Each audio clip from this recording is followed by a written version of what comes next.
Elo, witam. Bardzo dawno nie było testów żadnych maszketów, ani biedronkowych, ani żadnych innych, bo miałem kupę innej pracy, a poza tym jestem leniwym wujem. Ale testy maszketów wracają do rzeczy, bo mam 2 kreski baterii, mam nadzieję nie padnie. Oryginalna wikingowa herbata, po której będziecie grabić, palić i gwałcić jak nigdy wcześniej. Tajemnicza islandzka wikingowa guma, po której, jak tu stoi napisane, będziemy w stanie zobaczyć północne światła. Jakaś herbatka albo wywar z jakiś Iceland moss. Wygląda to jak jakieś grzyby. W każdym razie ponoć dobre na kaszel. No tutaj to chyba nie trzeba testować. Islandzki wuszt, czyli kiełbasa. A dokładnie salami z renifera. A tak naprawdę to chyba nie jest z renifera. Wóść programu crème de la crème. Pitne białko z jajek kurzych. To akurat nie jest produkt oryginalnie islandzki oczywiście. Nie mam pojęcia, co tu jest napisane. No w każdym razie tam jest białko w środku i to się rzekomo pije. Nie wiem, jestem przerażony. Dobra, słuchajcie. Będziemy testować to, co się w tych warunkach przetestować da. Jest bardzo ładnie zapakowane. Bezproblemowo, elegancko się otwiera. Tutaj bodaj cena w koronach, o ile się nie mylę. Powiem wam, wygląda to trochę podejrzanie. Gdybyście zostali z tym złapani przez policję, to myślę, moglibyście mieć problemy. Pachnie jak taka ścięta, wysuszona trawa wiosną. Wiecie, o co chodzi? Taka, co leży na słońcu i już wyschła.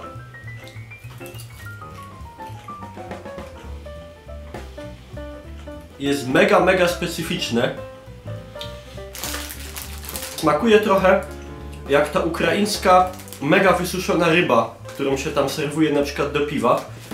Tylko że zamiast smaku ryby czujecie, jakbyście żuli wysuszonego liścia. Mega posolonego.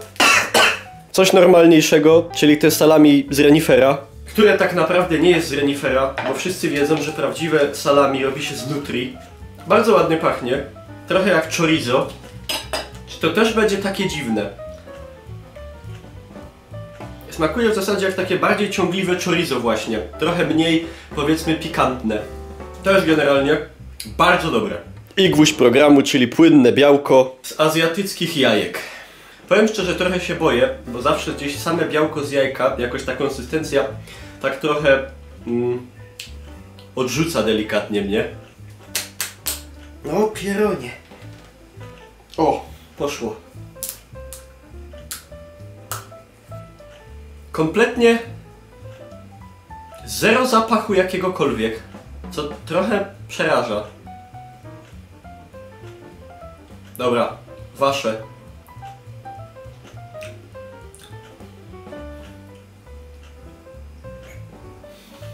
Zero jakiegokolwiek smaku, zero jakiegokolwiek aromatu, konsystencja gęstawe z takimi, jakbyście pili sok z miątrzem. Czuć takie farfocle. Mogą mieć niektórzy ludzie problem, że ta konsystencja ich odstrasza, bo jest taka dość nieprzyjemna, ale zero waloru smakowego i aromatowego, także no nie jest niedobre, nie jest dobre, nie ma smaku. I na końcu ten specyfik, po którym niby mam widzieć północne światła.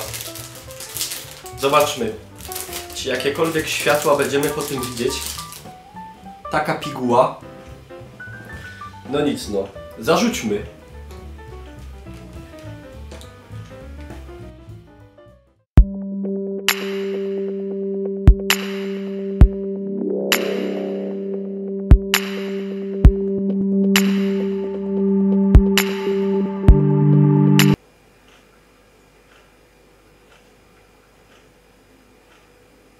No a poza tym to jak guma do rzucia.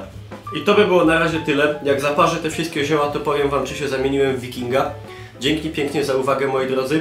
Mam jeszcze do testu kalmary z Biedry, rację żywnościową i fasolki z Harry'ego Pottera, tylko do tego kogoś potrzebuję.